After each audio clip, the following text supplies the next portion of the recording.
व्यर्थ के बकवाद करने वाले लोगों से मत मिलो, व्यर्थ के बकवाद करने वाले लोगों की तरफ मत देखो, ये क्या कह रहे हैं, क्या बोल रहे हैं।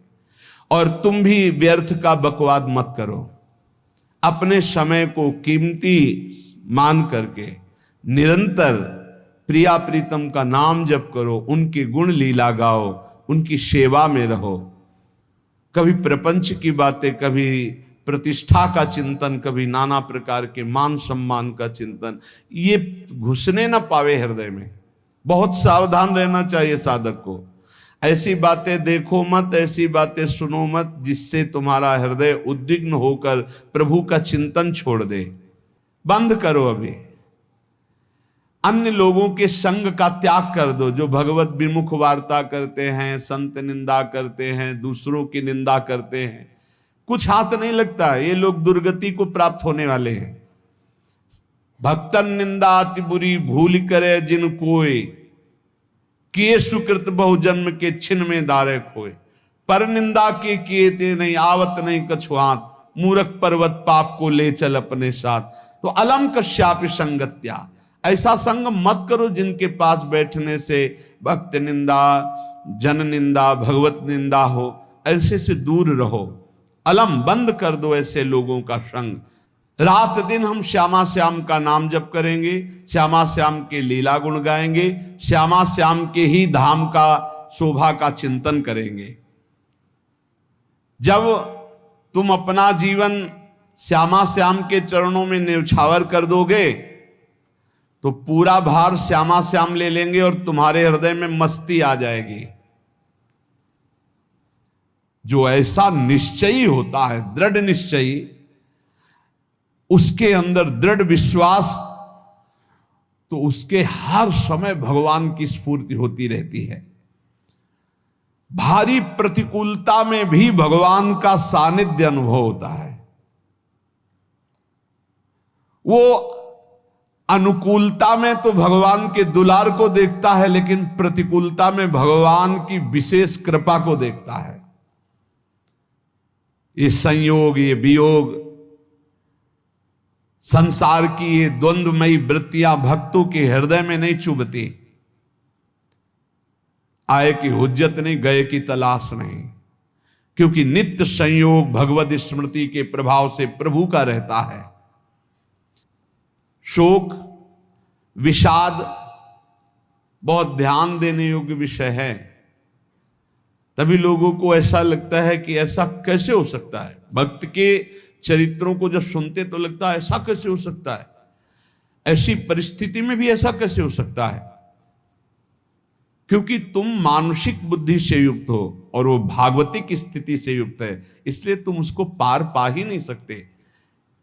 जब तुम अपना जीवन श्यामा श्याम के चरणों में समर्पित कर देते हो हृदय से, फिर उनकी कृपा से सब विघ्न दूर हो जाते, एक अपार मस्ती रहती है। नहीं तो शोक, विषाद, दुख, क्लेश, कष्ट, संताप, भय, उद्वेग, ये सदैव सताते रहते हैं। इसी से डिप्रेशन होता है। बार बार नकारात्मक चिंतन, शोक, विषाद, दुख, चिंता, क्लेश, संताप, भय, उद्वेग, यही पूरे मानसिक स्तर को नष्ट कर देते हैं। उत्साहहीन जीवन हो जाता है। जब तुम श्यामा श्याम को समर्पित हो जाते हो तो ये सब प्रवेश भी नहीं करते, एक अपार मस्ती बनी रहती है। अब क्या होगा?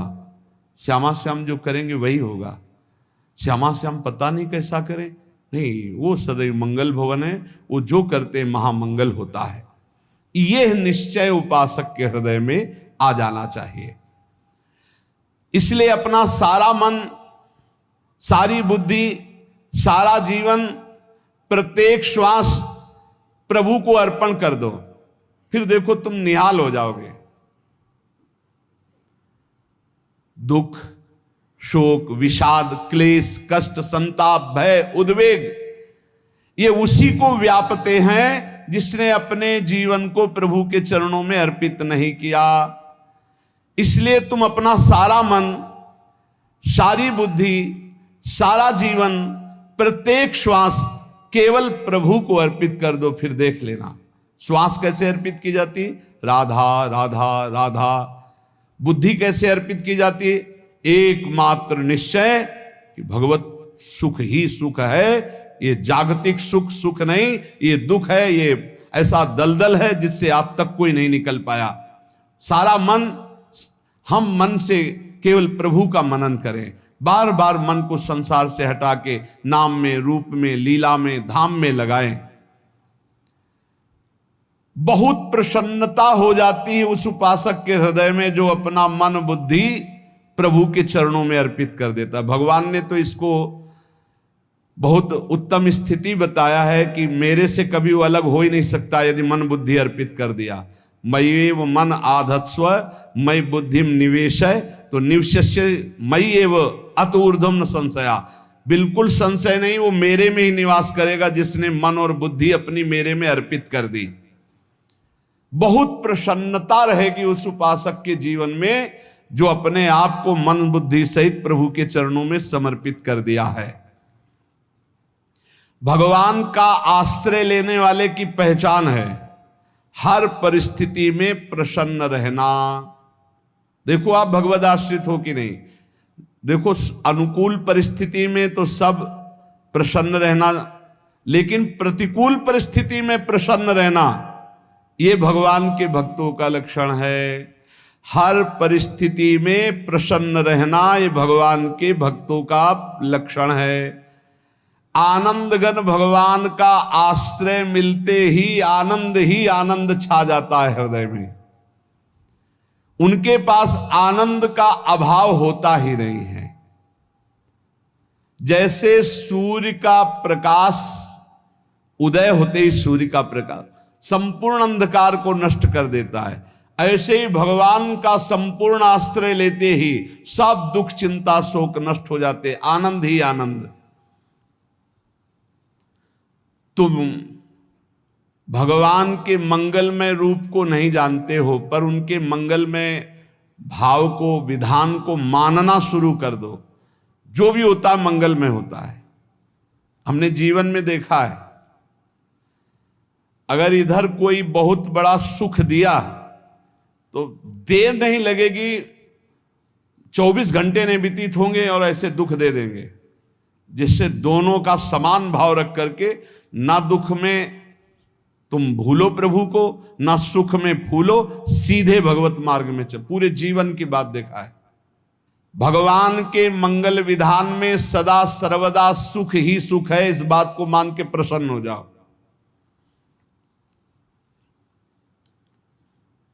जब भगवान का भजन करने वाले की तन्मयता बढ़ती है भजन में, तो द्वेषी जन अपने आप तैयार हो जाते हैं। भक्त कभी किसी से द्वेष नहीं करता, अपने आप वो द्रोह करने लगते। तो नरसिंह मेहता जी से बहुत गांव के कई लोग थे जो जलते थे, ऐसे जलते थे कि अब क्या करें, कैसे मिटा दे नरसिंह मेहता जी को। और उपाय तो मिल नहीं रहा था। तो एक दिन संतों की मंडली आई और उन्होंने कहा कि हम रास्ते में कोई चोर आदि धन ना ले ले, इसलिए यहां से किसी की हुंडी चलती है क्या द्वारिका में? पहले ऐसा था। बोले हाँ हमारे यहां बहुत बड़े सेठ हैं नरसिंह मेहता जी, पर आप कहोगे वो मना कर देंगे। कई बार कहोगे, अगर वो स्वीकार कर ले तो वहां। और उनका लक्ष्य था कि नरसिंह मेहता जी की तो खाने की भी सुविधा नहीं थी, हुंडी कहाँ की बात आई। उनका था कि जब वो ना कहेंगे तो संतजन नाराज हो जाएंगे, अगर हाँ कह दिया तो वहां हुंडी चुकेगी नहीं, तो संतजन अपने आप इनको शाप दे देंगे, अपराध बन जाएगा, ये नष्ट हो जाएंगे। संतों को भेजा नरसिंह मेहता जी ने, सबकी दंडवत की, चरण पखाड़े। तो उनका ये इतना रुपया है, द्वारिका में साधु सेवा हम करेंगे, वहां तुम्हारी हुंडी चलती है, तो आप अरे उनका आप कहाँ भूल रहे हो, यहाँ खाने की भी व्यवस्था। बोले हमें सब पहले से बता दिया गया कि आप मना करोगे, बार बार मना मत करो, हमें पता है। तो उन्होंने ठाकुर जी की तरफ देखा, बोले क्या लीला है प्रभु, संतों से हम क्या कहें, ये ले रुपए। उस समय स्वर्ण की मोहरें चलती थी, बेच के बाजार से खूब उन संतों को पवाया, उन्हीं संतों की सेवा की। और उनका अपने सेठ का नाम तो बताओ जहां हमें जाके हुंडी मिलेगी। सेठ, सावल शाह सेठ।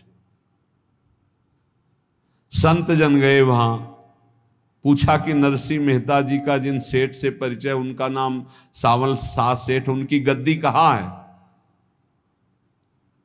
तो जो कुछ भक्त थे वो द्वारिकाधीश की तरफ संकेत करते कि वही हैं। बोले नहीं नहीं, वो सेठ है, उनकी गद्दी चलती थी। पूरी बाजार में कहीं कोई। अब संत जन एकांत में होकर के बहुत विचलित हुए, क्या हमारे साथ धोखा हुआ? नरसिंह मेहता जैसा संत क्या धोखेबाज हो सकता है? देखो, संशय तो बहुत विचित्र होता है। बड़े बड़ों को संशय हो जाता है। जब भगवती सती जी को संशय हो गया, राम जी को हे खग हे मृग हे मधुकर श्रेणी ऐसा पूछते हुए कि सच्चिदानंद कैसे हो सकते, तो किसी को हो सकता है, क्योंकि वो बुद्धि की अधिष्ठात्री देवी है। जो ही उनके मन में ऐसा आया कि क्या हमारे साथ धोखा हो रहा है, इतने में ही देखा जय हो सावल शाह सेठ की। वो कहा सावल शाह सेठ? तो देखा बढ़िया मुनीम जी उनके साथ, तो सेठ बस्ता लिए हुए मुनीम जी, सरकार इधर से चलो। तो उनका सावल शाह सेठ आपका नाम है? संतों ने कहा। बोले हाँ। बोले नरसिंह जी? हाँ। बोले आपकी हुंडी आ गई है। हुंडी एक कागज में लिखा कि ये हमारे सेठ जी को दे देना। वैसे लोग मुझे माखन चोर कहते, कोई कुछ कहता, लेकिन आपने सेठ बना दिया। जब आपने सेठ बना ही दिया तो आप कभी परवाह मत करना तुम। और ये सेवक आपकी सेवा में सदैव तत्पर है। भगवान ने ऐसा लिखा। जो भगवद आश्रित है, एक बार ये चलता रहता है, जो संत जन होते हैं उनके विरोधी अपने आप बन जाते हैं। किसी से कोई मतलब नहीं, अपने आप विरोधी बन जाते हैं। कबीरदास जी का पूरी काशी में यश था। भजन करने वाले महापुरुषों का यश बढ़ता है जब, तो जो भजनहीन होते हैं उनके हृदय में जलन पैदा हो जाती है और वो उनको विविध प्रकार से फंसाना चाहते हैं, उनको कष्ट देना चाहते हैं। तो कबीरदास जी के यश को धूमिल करने के लिए कुछ ब्राह्मणों ने एक रचना रची। मुड़ मुड़ा के कबीरदास जी के शिष्य बन करके पूरी काशी के सब आश्रमों में निमंत्रण दे आए। कल भंडारा है, संत सेवा है, सबने स्वीकार किया। कबीरदास जी अपनी दिनचर्या करके निकले तो संत मंडली आने लगी। बोले कै बजे सेवा है? साधु सेवा। बोले कौन सी साधु सेवा? बोले कल आपके शिष्यजन निमंत्रण दे के आए, पूरी काशी के सब संत आ रहे हैं। कबीरदास जी ने कहा यहाँ तो एक की भी व्यवस्था नहीं, पूरी काशी के संत आ रहे हैं। अच्छा, समझ में आ रहा है, लीला बिहारी तुम लीला करना चाहते हो। गए अपना निकल गए गंगा किनारे, एक झाऊ के नीचे बैठकर अपना भजन ध्यान में मगन है। 11-12 बजे तो उन्होंने देखा कि संतों की मंडली, काशी तो बहुत। कबीरदास जी ने देखा कि आश्रम की, तो बोले पता नहीं क्या होगा, चलो चलते हैं। तो ऐसे गमछा वस्त्र करके ऐसे डालकर मुंह ढक करके वहां बड़ी बड़ी पंगत लगी थी। कबीरदास जी सबको पाओ जी पाओ। कबीरदास जी के रूप में स्वयं भगवान पाओ जी। कबीरदास जी ने कहा अच्छा, जब स्वामी परस रहे तो हम भी बैठ के पा ले। तो जब उसी पंगत में बैठ गए अपना कपड़ा ढक करके, और जब मोहरे की दक्षिणा दे रहे थे सब लोग कि वाह कबीरदास जी ने आज तो साधु से। सबको जब कबीरदास जी के सामने आए तो ऐसे मुंह ढके, बोले देखो जो मेरा होता है उसे मुंह छुपाना नहीं पड़ता, मुंह ढकला नहीं पड़ता। लो दक्षिणा, तुम भी दक्षिणा लो। कबीरदास जी को कबीरदास जी दक्षिणा दे रहे, और वो कबीरदास जी है भगवान, और ये पाले वाले कबीरदास जी है भगवान के जन। कभी भगवान अपने अरे जमाने जोर लगा ले, कितना जोर लगाएगा, भक्त और भगवान का झंडा कभी न झुकने पाएगा। बिल्कुल चिंता, शोक, भय, उद्वेग रहित जीवन भगवद आश्रित। तुम भगवान के मंगल विधान में सदा सर्वदा प्रसन्न रहो। अब ये विचार कर लो कि भगवान जो करेंगे तुम्हारा मंगल करेंगे। अब थोड़ा ऐसा बीच में लगता है कि अमंगल हो रहा है क्या, लेकिन पक्का समझो बहुत बड़ा मंगल उनका विधान होता है। बहुत ही उत्तम मंगल होता है भगवान के शरणागत का। भगवान हमारे विचारों वाले नहीं हैं, हमारे विचार प्राकृतिक है, भगवान के विचार चिदानंदमय हैं। वो अपने विचार से हमारा मंगल करते हो, हम अपने विचार से मंगल चाहते हैं। भगवान के विचार से मंगल ही हमारा होगा, इसलिए कभी हमको चिंता शोक भय नहीं करना चाहिए। भगवान की ओर से कभी तुम्हारे लिए ऐसा विधान नहीं होगा कि तुम दुखी हो जाओ, बस तुम्हारी सोच हो सकती है, उसका परिणाम बहुत मंगल होगा। जगत की ओर से निराश हो जाओ, किसी से आशा मत रखो, फिर आप देखो आपका जीवन कैसा आनंदमय व्यतीत होता है। ये जो जगत की आशा है यही दुख प्रदान करती, सच्ची जगत की आशा ही दुख प्रदान करती है। अगर जगत से कोई संबंध न रखा जाए और भगवत भाव में रहकर तो बहुत अच्छा जीवन चलेगा। अपने कर्तव्य का पालन करो, परिवार को भगवत स्वरूप मानकर पोषण करो, किसी से कोई संबंध मत रखो, कोई आशा मत रखो, यही अध्यात्म सिखाता है। अपने आप भगवत स्वरूप, सबका व्यवहार मंगलमय और आपका जीवन मंगलमय।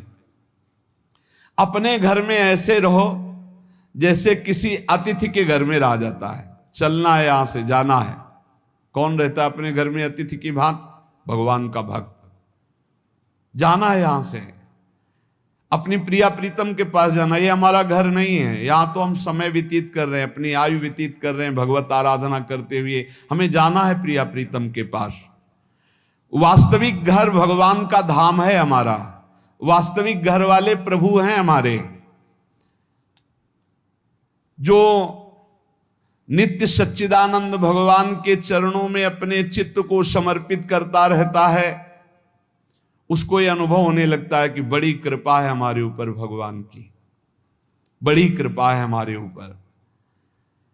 सर्वसमर्थ परम सुहृद भगवान ऐसे भक्त के ऊपर हर समय वरद हस्त रखे रहते हैं। ये केवल प्रवचन नहीं, सच्ची बात मानिए। ऐसे भगवान का वरद हस्त हर समय रहता है। जब भगवान की छत्र छाया में भक्त अपने को देखता है तो आसपास घोर विपत्तियों का भी समुदाय हो तो भी वो आनंद में मगन रहता है। हर हालत में आनंदित रहना ये भक्त का स्वभाव है। भगवान ऐसे भक्तों को प्यार करते हैं जैसे कछुआ अपने अंडे को बाहर रख आवे और रात दिन उसका चिंतन करे। जब भक्त भगवान को समर्पित होता है तो भगवान रात दिन उसकी ऐसे चिंतन सुरक्षा करते हैं। अभय, ये दैवी संपदा का पहला गुण है। ये भगवान के शरणागत पर जागृत हो जाता है, वो भयभीत नहीं होता, किसी भी उससे भयभीत नहीं होता। यही डर ही डरप हरिवंश हित, जिनो भ्रमय गुण सलिल पर। इस डर से डरते रहना चाहिए कहीं गुण रूपी पानी में फिसल न जाए, नहीं तो गलती हो सकती है। साधक सावधान रहे। ये अभय दैवी संपदा का सबसे बड़ा गुण है। जो भयहारी भगवान की शरण में आ जाता है तो उसके अंदर ये अभय प्रकट हो जाता है। अगर कहीं तुम्हें एकांत में भय लग रहा है, एक आदमी तो एकांतिक में आए थे, वो कह रहे थे कि हमें हर समय भय लगा रहता कि कोई हमारे पीछे है, अंधेरा तो लगता कोई खड़ा है, मैं जीना मुश्किल हो गया, ऐसा भय। देखो ये मन कैसा है, भगवान से विमुख होने पर कैसे डरवाता है। वो कह रहे हैं हर समय मुझे डर लगा रहता है, कोई सामने खड़ा है, कोई पीछे खड़ा है, ऐसा भय लगने लगता है। और जब भगवान की शरण में आ जाते हैं तो ये अभय स्थिति हृदय में जागृत हो जाती है। कोई भी भय आसपास आ ही नहीं सकता, यहां तक कि नरक का भी भय खत्म हो जाता है जो भगवान की शरण में है। महापापी भी पुण्यात्मा महान भक्तों के समान वो उत्तम गति को प्राप्त हो जाता है जो भगवान की शरण में हो जाता है। पर ये जो भोगों का आश्रय लिए हुए हैं, मनमानी आचरण कर रहे हैं, ये कभी उस अभय को जान ही नहीं सकते कि अभय पद है क्या। इनको तो कदम कदम पर शोक, भय और दुख की प्राप्ति होगी। कोई बचा नहीं सकता जो भोगों में लगे हैं, मनमानी आचरण कर रहे हैं। अगर निर्भय होना चाहते हो, परम सुखी होना चाहते हो, तो भगवान के शरणागत हो जाओ। सारे जगत को अभय दान देने वाले भगवान हैं। भगवान का एक प्रण है, ममपन शरणागत भयहारी। जो मेरी शरण में आ गया उसके भय का मैं नाश कर देता हूं। साधना में अवस्था मन की मानी जाती है कि आप कितने अच्छे साधक हैं। यदि आपका मन भगवदाकार है, हर समय भगवत चिंतन चल रहा है, आपके स्वप्न भागवती का रहे हैं, आपके विचार भागवतिक हैं, तो आपकी अच्छी साधना हो रही। और यदि आपके स्वप्न गंदे आ रहे हैं, क्योंकि स्वप्न में मन का ही सारा खेल होता है, और आपकी चिंतन वृत्ति वासनात्मक चल रही, तो अभी साधना का प्रभाव मन पे नहीं पड़ा है। जिसका मन हर समय भगवत चिंतन करता रहता है, वो जीते जी जीवन मुक्त हो जाता, अनुभव होता है। जैसे किसी ने कहा कि हमें कैसे पता चलेगा कि हमारा काम हो गया है, तो जैसे आप भोजन पा लेते हैं तो किसी दूसरे से गारंटी थोड़ी लेनी होती कि हम छक गए हैं क्या, आप जरा बताना हम छक गए हैं क्या। नहीं, अपने हृदय में आ जाता है कि अब मैं तृप्त हो गया। ऐसे ही अपने हृदय में आ जाता है कि मेरा काम हो गया, अब मेरा जन्म नहीं होगा। ये हृदय में आ जाता है, अपने आप अनुभव में आ जाता है। जब स्वरूप बोध होता है तो किसी और से सलाह थोड़ी लेनी होती है, वो अपने आप अनुभव में आ जाता है। हाँ, यदि गुरुदेव का वर्ण नहीं किया है तो फिर आपको किसी न किसी गुरु से प्रमाणित करवाना पड़ेगा। अगर गुरुदेव का वर्ण किया है तो वही मंत्र, वही नाम, वही गुरु शरणागति आपको अंदर से पुष्ट कर देगी कि आपका काम हो गया है। विषय चिंतन करता हुआ मन विषय आसक्ति को प्राप्त होता, विषय आसक्ति को प्राप्त हुआ मन बार बार जन्म मरण और नरक को प्राप्त होता है। बस ये विषय चिंतन हटाना ही प्रमुख कर्तव्य साधना का है।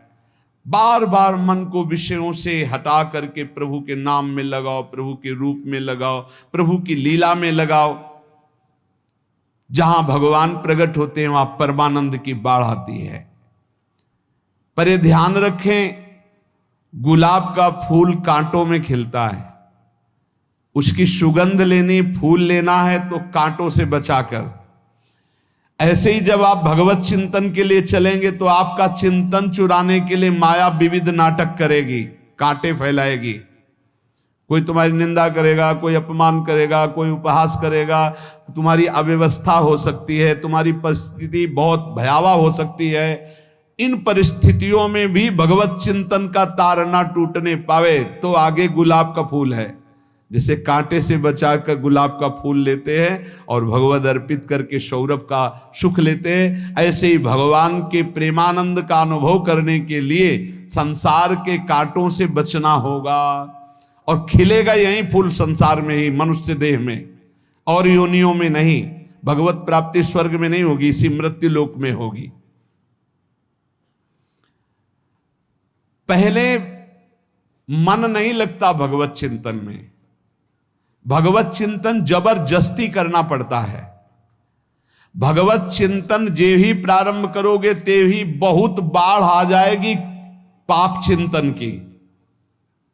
ध्यान दीजिए, बहुत लोग प्रश्न करते रहते हैं कि हम जब भजन में बैठते हैं तो बहुत गंदी बातें आती, मन बड़ा चंचल होता है, भाग जाता है। ऐसा प्रारंभ में जब कोई भगवत चिंतन प्रारंभ करता है तो उसका मन विषयों में भागता है, गंदी बातों में भागता है। अब लोग कहते पहले तो हमारा चिंतन बढ़िया होता था, अब चिंतन नहीं होता। तो कोई सिद्ध पुरुष थोड़ी हो गए, तुम्हें जबरदस्ती चिंतन करना होगा।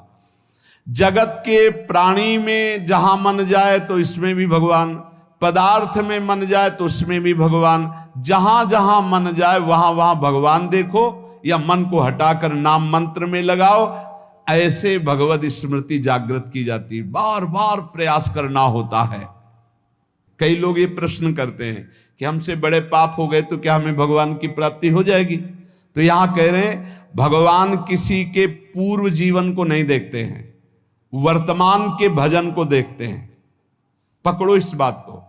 अगर वर्तमान में आज आप सुधर गए हो, नाम जप कर रहे हो, तो आप भक्त हो। ये गीता जी में भगवान ने कहा, अपिचेत सुदुराचारो भजते माम अनन्य भाग साधुरेव समंतव्या सम्यक व्यवसिता। ऐसा बहुत दुराचारी पहले रहा है, बाद में उसके मन में आ गया कि भगवान के सिवा हमारा कोई कल्याण करने वाला नहीं, हमारा कोई नहीं, तो भगवान कहते हैं मैं उसे साधु ही मानता हूं, उसे साधु बना देता हूं। भगवान किसी के पूर्व जीवन को नहीं देखते। बहुत बढ़िया बात है। कल तक हम क्या करते रहे भगवान नहीं देखते, आज क्या कर रहे हो ये देखते हैं। यदि आज आप भजन में लग गए हो, अच्छे आचरण कर रहे हो, तो आपको भगवत प्राप्ति हो जाएगी। भगवान ये नहीं देखते कि पूर्व में पुण्यात्मा रहा है कि पापात्मा रहा है। भगवान वर्तमान में देखते कि मेरा भजन कर रहा है, बस इसी से कल्याण कर देते हैं। पकड़ो इस बात को, तो कभी प्रश्न नहीं उठेगा कि क्या हमको भी भगवत प्राप्ति हो सकती है क्या।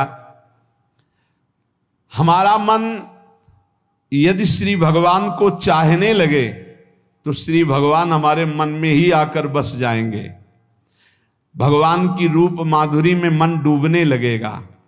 यथार्थ सत्य, जो भगवान से थोड़ा भी प्यार करने लगे हैं, उनके हृदय में भगवान की उनकी भावना के अनुसार झलक आने लगी है। हृदय में प्रभु के आते ही अनंत जन्मों के संस्कारों का नाश हो जाता है। इसलिए तुम अपने पहले वाले घृणित जीवन को याद भी मत करो और उसको सोचकर जरा निराश भी मत हो। अमावस्या में घोर अंधकार रहता है, पर प्रातः काल में अंधकार नष्ट हो जाता है। ऐसे ही नाम का उच्चारण करते ही तुम्हारे जितने पाप अंधकार हो सब नष्ट हो जाएंगे। तुम चाहो कि एक क्षण भी प्रभु को ना भूलो। अब वर्तमान में ऐसी स्थिति बनाओ। जो प्रभु को नहीं भूलने की चाह करता है कि मुझे ऐसी स्थिति प्राप्त हो कि मैं कभी प्रभु को ना भूलूं, तो सच्ची मानो और कोई बात भगवान सुने ना सुने, ये बात जल्दी सुन लेते हैं। भजन की मांग करो तो बहुत जल्दी भगवान पूर्ण करते हो। भजन जिसका चलने लगा तो फिर लोक लोकांतर के सारी रिद्धियां सिद्धियां सुख वैभव तो उसके चरणों में लौटते हैं। जब हम प्रभु से प्रभु का स्मरण न मांगकर भोग मांगते हैं, तभी हमारा भजन रुक जाता है, भजन नहीं चल पाता। यदि हम प्रभु से केवल भजन मांगे तो विश्वास करो ब्याज में सब हो जाएगा। मूल भजन तो आपका बचेगा ही, ब्याज में लोक लोकांतर के भोग आपके चरणों में लुटते घूमेंगे। आप भजन करके तो देखो। अरे घिघियाने की जरूरत नहीं, किसी से मांगने की जरूरत नहीं, भजन करके देखो, सब ठीक हो जाएगा, सब अपने आप बन जाएगा। हम बहुत बड़ी भूल कर देते हैं कि थोड़ा भजन करके प्रभु से कुछ सांसारिक वस्तुएं, स्थितियां, परिस्थितियां बदलने की मांग कर लेते हैं, जिससे भजन छूट जाता है। प्रभु की स्मृति इतनी महान है कि जिन्होंने बैर भाव से प्रभु का स्मरण किया उनको भगवान की प्राप्ति हो गई।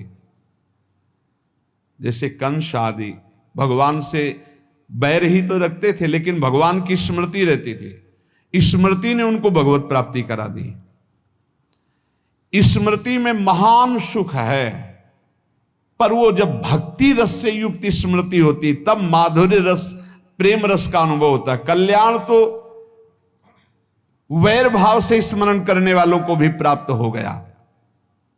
यदि आप भक्त हो और ये चाहते हो कि आपकी भागवती की स्थिति बहुत जोर की हो, तो हम आपसे प्रार्थना करते हैं कि रोज प्रभु से एक ही बात मांगिए, मुझे अखंड स्मृति दीजिए।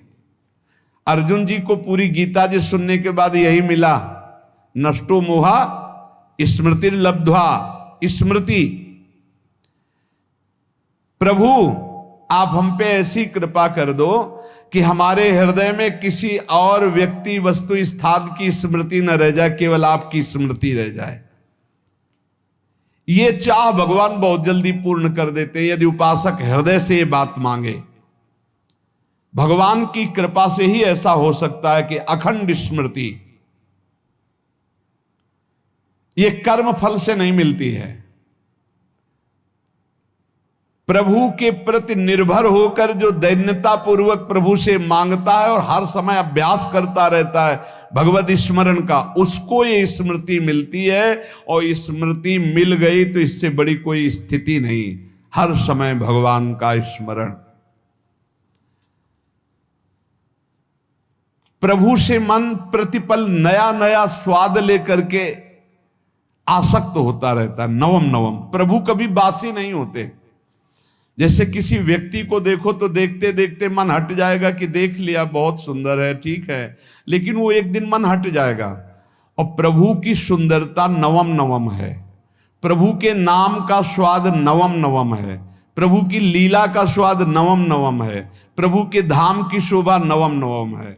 जैसे आचार्य महाप्रभु हरिवंश चंद्र जी कहते, नयो नेह नवरंग नयो रस नवल श्याम वृषभानु किशोरी, नव पीतांबर नवल चूनरी, नई नई बूंदन भींजत गोरी, नव वृंदावन हरित मनोहर, नव चातक बोलत मोर मोरी, नव मुरली जो मल्हार नई गति, सब कुछ नया। तो नवम नवम प्रभु प्रतिपल नवम नवम प्रभु का रूप, प्रियाजू का नवम नवम, अबहीं और अबहीं और अबहीं और है। तो कहते हैं जब मन निरंतर स्मृति में डूबता है तो जब प्रभु की रूप माधुरी प्रकाशित होती तो ऐसी नवम नवम कि कभी ये नहीं होता कि रूप बासी हो गया। ये वही रूप है जो हमने अभी देखा था, नवम नवम। इसलिए आनंद की उफान आती रहती है उपासक के हृदय में। ऐसी प्रियता, ऐसा आनंद बिना भजन के नहीं अनुभव में आएगा। इसलिए तुम विश्वास करो, तुम्हें बहुत सुंदर सुख मिलने वाला है, आगे अपार सुख मिलने वाला है। ये थोड़ा दुख का समय काट लो, जब तक जीवन है ये दुख सुख की लहर आती रहेगी, आप इसको सह जाओ, आगे बहुत आनंद है। विश्वास मान लीजिए, बहुत आनंद है। जो ये विश्वास कर लेता है वो प्रभु के मार्ग में चलकर प्रभु को प्राप्त कर लेता है।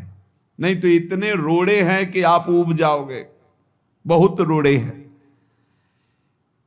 जो प्रभु के मार्ग में चलता है तो माया के बहुत से पार्षद अपना प्रभुत्व दिखाने उनके पास आते हैं, महिमा अपनी दिखाने, पर वो किसी वस्तु, स्थिति, अवस्था, प्राणी, पदार्थ का प्रभाव स्वीकार ही नहीं करता, क्योंकि भगवत स्मृति परायण है, भगवान की कृपा पर विश्वास है, इसलिए उसको कोई फंसा नहीं पाता। वो नित्य निरंतर प्रभु से घुला मिला रहने के कारण उसकी मस्ती में कोई फर्क नहीं पड़ता। माया का प्रभुत्व रखने वाले उसे फंसाने की चेष्टा करते हैं, पर उस पर किसी का असर नहीं होता। वो कहीं लिप्त नहीं होता, वो कहीं दुखी सुखी नहीं होता, वो हर समय प्रसन्न रहता है। तुम देखो, हर समय प्रसन्न रहते हो? यदि नहीं तो तुम किसी व्यक्ति वस्तु का आश्रय लिए हुए हो, प्रभु का नहीं। अगर हां तो हर समय प्रभु का स्मरण चलना चाहिए, हर समय प्रभु के आश्रित हो, फिर देखना ये आनंद, ये प्रसन्नता क्या रूप रखती है। बड़े बड़े मस्त संतों को देखा, मस्त एकदम ऐसे उन्माद में मस्त। हे, उस सुख के लिए ललचाओ, कब तक जन्मते मरते रहोगे, कब तक बार बार दुख भोगते रहोगे, कब? बड़ा प्रपंच है ये। भगवान का स्मरण परम पुण्यात्मा पुरुष का हृदय माना जाता है। बहुत पवित्र हृदय, बड़ा पुण्यात्मा हृदय जिसमें भगवान का स्मरण। भगवान का विस्मरण पापात्मा पुरुष, भयानक विपत्ति, दुर्भाग्य आते हो। सुदृढ़ निश्चय करो, अब हम भगवान के स्मरण में अपना समय व्यतीत करेंगे। मेहनत करो, कार्य करने के लिए कोई मना नहीं। आप नौकरी करो, किसानी करो, व्यापार करो, पर अंदर अंदर भगवत स्मृति, भगवत स्मृति ही सबसे बड़ी स्थिति है। अब चाहे हम जीवित रहें, चाहे हमारे मरण जैसी विपत्ति आ जाए, चाहे सब हमसे हट जाए, चाहे सब हमको नमन करें, अब हम दृढ़ निश्चय करके केवल भगवान के स्मरण करते हुए इस संसार के बीच समय व्यतीत करेंगे।